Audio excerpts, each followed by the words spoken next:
this morning's geography exam paper was topical. It's addressed issues and related issues that are happening in the everyday world right now, and I think that's something that students should be aware of when they're approaching the paper. Don't just look at it from what's in the textbook. It's more than the textbook. The subject is a living subject that exists outside the textbook.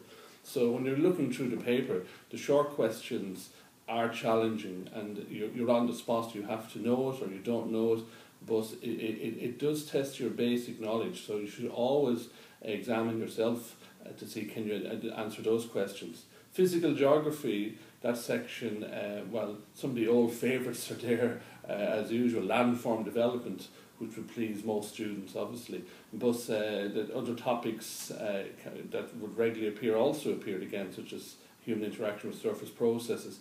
So the physical geography section always has a good mix of regulars and variations on previous questions. Regional section, well, now that would address issues that are also happening outside the textbook. So when you get questions like tertiary activity in a European region, if you're using the Paris Basin, you can deal with the issues affecting tourism in Paris, for example, and bring your information up to date, such as the new cycle scheme that's been used in Paris at the moment. None of the textbooks refer to. So then when you come to the elective sections, again, be able to refer to events or issues that are happening at the moment. So for example, in the human elective, it's related to religion and ethnic issues that arise from migration. Well, you can refer to events in France and issues there, or what's happening in the USA at the moment in terms of the wall.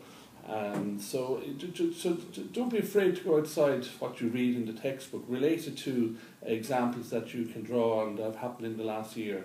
And then when you come to the option section, I mean, that's long essay that you pick from whatever option you're doing. And many students obviously go for GE ecology. Well, the questions that relate to, on this morning's paper, for example, that dealt with the human impact on the biome, you can refer to places and examples that are not just in the textbook. It doesn't always have to be the Amazon rainforest. There's also West Africa and Southeast Asia and Malaysia. So there's a range of places you can refer to, and the issues and the impact that that's having in those areas.